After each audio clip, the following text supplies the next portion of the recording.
la lian mo ya pachu official YouTube channel lo thlir thin tu zong zong te chi bai ka bu le ve ka cheu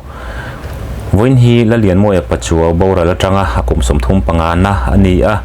kum som thum panga kalta zan in dariat le mini somli panga anga khan la lian mo ya pachu chuan ali sing nun chu athla fel ani kha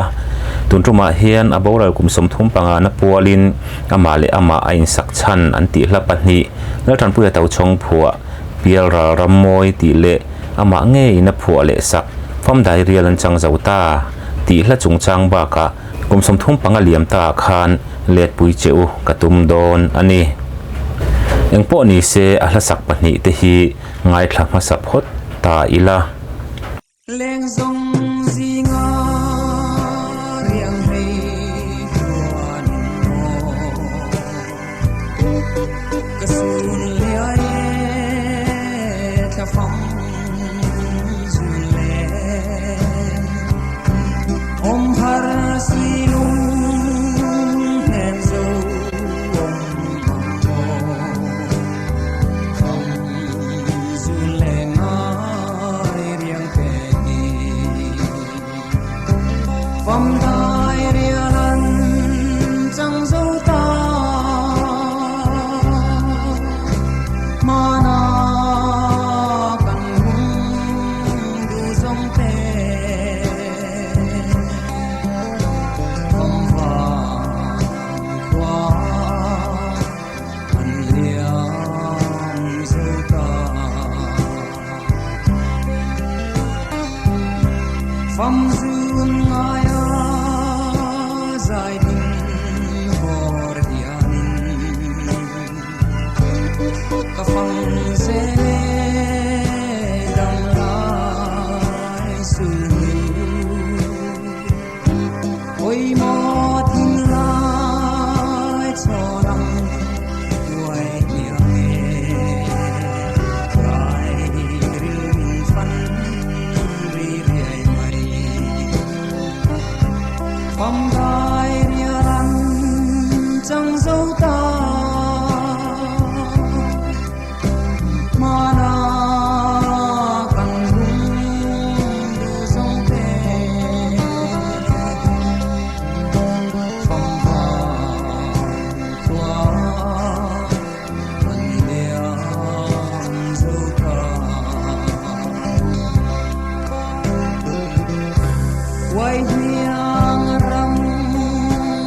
và chuan hiang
sông tình quỳ lâu phát to na lung lâu quỳ đón dâu in hát lên về mồ ta lên rùa sông tình ô ca hát lên lệ mây cây rồng lê rình phê la lên hun phố ca hát lên lệ mây giờ ra rong mồi tình tình la ô chu nghe chu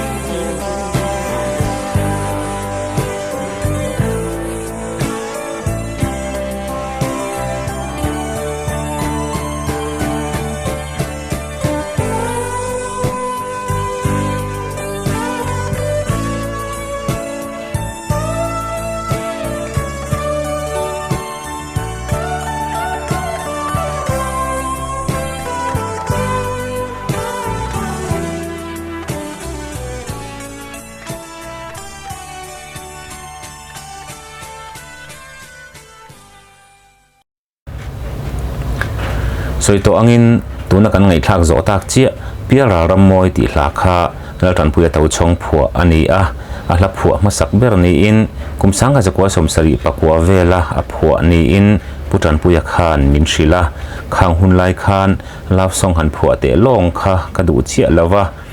ka she dewa chu wangin he hla hi ka phua ta ni ati a an khuwa kor tha a anom lai ani a kor tha po asa ka sak thin thu asoya a khotlang lung le na tanga ron in tran chawin chu tiang chuan he hla hi a phua chua tak thu min hril ani pakhat jok fam diary an chang zota ti hla ve thung kha chu ama phua ani a kumsanga zakwa somriat pathum khan a phua fam ngei hla hi a phua nuala amai ro chu hek fam ngei hla a phua duat lai a te ti te fam ngai te min hnem ro ti te kanaulal thangpui ti hla te mual min liam san buang te mama ti hla te hi chu mi in an ngen na anga an phua tir te ani hloma phua chan bik anei thina fam diary an chang zota ti ero chu ko bik le phua chan bik nei lovin zau takin aron huam tir ta a ti bik le ko bik anei lo awang te po hi ani anga fam ngai lam hoi hla a phua te zinga ngai thlak lo ber pol atling phak ani mi in ama le ama in sak chan an ti pha fauna chan chu hei hi ani a thian pal tan puya tau chong hla phua hi pakwa asa a chung zinga hla upa ber chu piara ramoi ti hla hi ani a kumsang kha zakwa somsari pakwa vela la tan puya tau chong khan a phua ani a adu chuan a keset masalama khan la lian moi pachuaw khan he hla hi a record man veka ma se record tamai lo chuan hla dang dang kha a record sana hetiang che hian ama nge ina phua fam diary lan chang zota ti hla po hi keset a siam ma khan a phua to a kumsang kha zakwa somriat pathum kuma a phua ani a soito ang khan a keset masalama record tel tamai lovin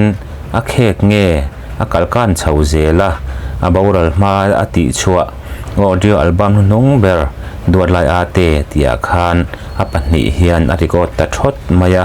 ama a boral zui tamai boxi nen chu wangin heng hla te hi ama le ama alowin sak chan ani don hi anti pha ta ani ama khop maya lalian moi pachuaw kha anun kha aman mo emo chu o ti tur ani a chan chin kan soina lama chuan kan soi to thawa lawngai thlafu lote kanom takin soinon le ta ila khatia aboral tamai kha apa chuan arwang chunga lian moi nundu am ti in atra hla acham chuaka engwanga he thu hi cham chuak nge ani ti hi ngai tua chui zui tham ni in alanga toite in chui zui don chin te ang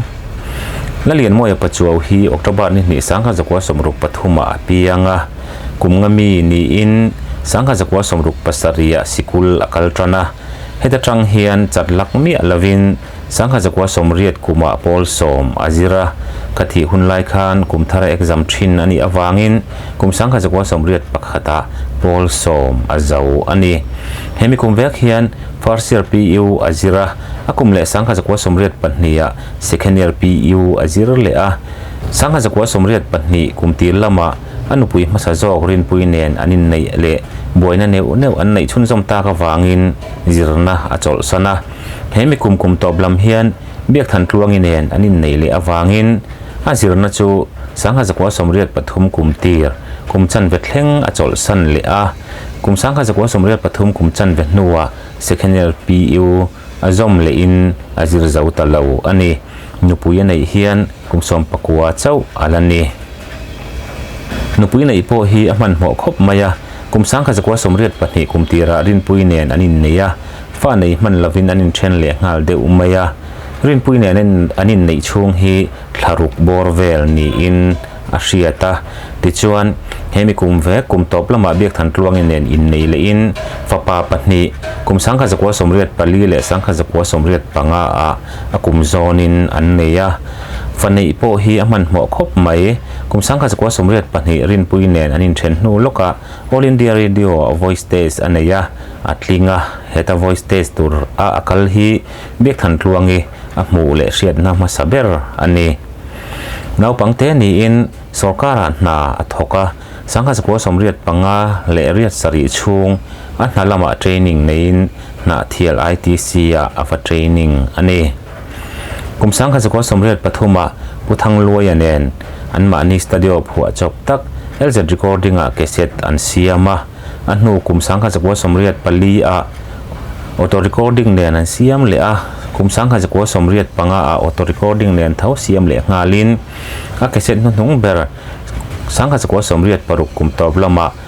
anti chuak le bok ani a kum zonin cassette asiam pop ti na ani all india radio a hlathun a record nung hau kha me ni som pakwa sangha zakwa somriat pasari a record turati ani a son nai adila nilia son nai sakin me ni som panga sangha zakwa somriat pasari khan a record ta zok kha ani a son nai hi dil lo sela chuan a pathian la sak hreman lovin kan om don ti na ani aboral ma a ezola pan chhole ma ni ni chungin thingtuai apu a ani khatna a thingtuai put le atuka ani ni na a thingtuai put chu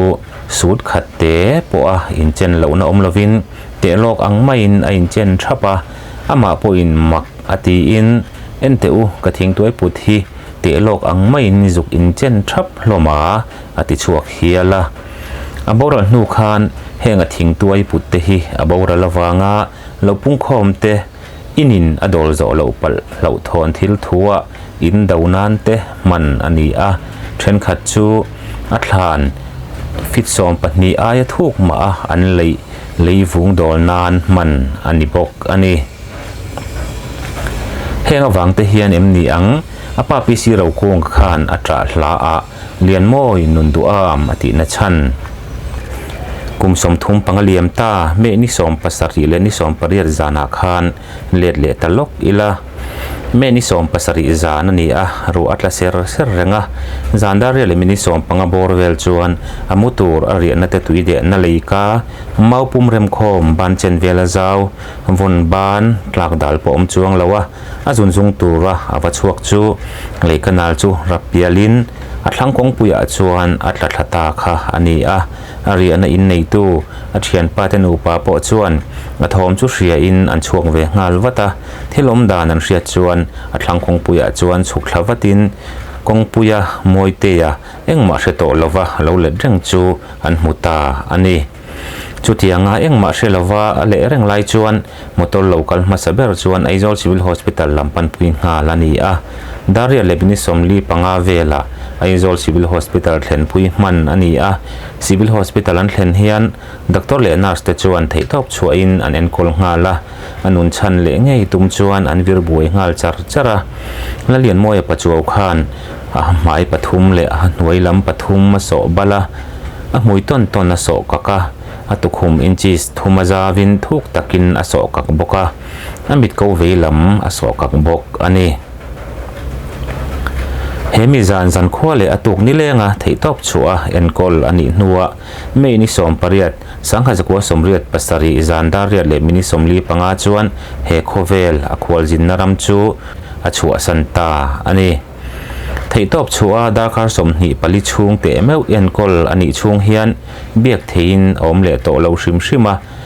engemaw changa aron room deuh det te zai ang dewa aron riat le ri te achanga amituiron hnam le thin te mai lo chu atla ka tanga athi ma dakar somni pali chung hian tongka engma nu chhia anei ta lo ani in biak po na harsat ema wang chuan an kholama om anupui fanau te le chung te po chu hriat tir ngai na awang hle a harsa takin electric department atangin a accident thu chu WT chuan an thon thei hrama ma se hei po hi alo dong tu lam chuan a chung te an hriat ma in a thi thu chu thon tir le ngal ani deuh maya a accident thu le a thi thu chu a chung te chuan an dong rual ta thut mai ani arwang chu anin luwa thak thing dam venga la kani a unau pian pui ang maya an en anin lu ana nei tu puram tiama thak thing dam veng te chuan atul ang an buai pui veka hemi zan hian tleivar pui ani a ram hruai tu le hun laia zai thiam engemaw zat po an tleivar ani atung ni som pakua jing da rup chuan an khuwa borailam panin chukhlak pui ani ta ani khati hun lai khan silchal lama tanga kal alangaya aizola tangin tlangwal somli rualin an zui thla a zui du tam tak omma se motor lama harsatna a omma wangin a thlan thlenga thla liama zui ve du ngoi po in an zui ve theilo pha ani mizoram chungchina chuan kholian deuh ho chuan a hmuana hun an lo siam veka kholian vak lo a than pa a hmuana hun siam kher ngai lova tual zorem changa arwang lo thlen dona in ko khom tham lek te po in an lo huak vek ani khotina trap roi chunga puan lo khu an tam ema khuwa an thlen meu chuan kalkonga puan an lo khu na ringot po zathum chuang ani aboral thu hian mizoram mai ni lo zofa te omna zong zoram khovel adeng chuak ne hle a lelte weekly chuan ama uina thu poster tarin zoram zai thiam le la phua thiam la lian moya pachuau chu voin hian borai khua a vuiliam ani don ta kan ui nge mai ti chu a vuini mei ni somni sangha zakwa somriat pasari chuan aizol khopui mun ranga antar chei chuaya zoram mun ranga tape recorder nei to phot chuan la lian moya pachuau zayan play chuwa ti thu chu anuwa athan le dan ani ama uya huna lo sun ve ngoi na thole engti zai ma rel theilawa mani in chunga lo trap ni leng ve zak po tam tak an omani ti anuwa chung ten kan hrele bok ani avuina hian mipui an kal tam em maya in chung chu soilo an in atanga tual zol phei mitar somsari vel zet chu an khat phei mur mai ani khoche vel khuwa kortha tlang dung zampui tlang dung loki chera phai ruam khuwa zong atangin mipui an kal khoma henglai che vela sarkar office zong kharin department officers le staff zong te an lo tel deuh veka department motor le private motor henglai che vela om zong chu an kim vekang a ti tur khopin motor ading khat thup bok ani thlan laila azarwal te meu mai ani a lut ve shim ni du khan lu anin chu a lut rei pol akhonei tu tlangwal te po medit ni lu ta thlan chunga om man an om meu lo anin pot chuak zung mai ani lut chang ve lo tam tak lu ve nge tu man khat nguk boka lut chang ve lo tam tak te po in la lian moya pachuau thlan leina khan katel ve tia nakin zela la soyetan ti in alu te kalsan mai big lavin an thlan lei chu an hual khat lata berve shim du in lei anin tan ber chop cho hot chot boka thlan vurna po chuti thau la lian mo ya pachuaw thlan ka vur tia soive shim shima ti in avur changve lo tam takin leinoi tal an kuta tham khoma thlan chunga wonglut ve shim shim po tam tak an om ani chutiang khopa ro puile ngai san na thuam pham kim nen zoram zai thiam le la phua thiam la lian mo ya pachuaw chu a hun laya a aya ro pui om thei chuang lawang ti turin mit tui nen me ni som ni sangha zakwa somriat pasari chuan thla liam alo ni ta ani a thlan lung tuna kan hmu mek hi ama anral na sum tling khomin sangha zakwa somriat pakua khan anu le paten an phun ani aboral champa phak voi som thum panga na alo thlen hian a chung te chuan kan hrerenga kum enge mozat liam to ma se nimin ang maya chiangin kan ril ru le mitthla a athara kan ngai thlak to ma ni se ama sak nge hlapani hi a thla nan ngai thlanon le te ang leng song zinga riang hei chuan mo kasun le ai tha phong zun le om har si lung hen zo om zun le ngai riang pe vòng đai rian chẳng dấu ta mà na cần hung du sông tê vòng vàng qua anh liang dấu ta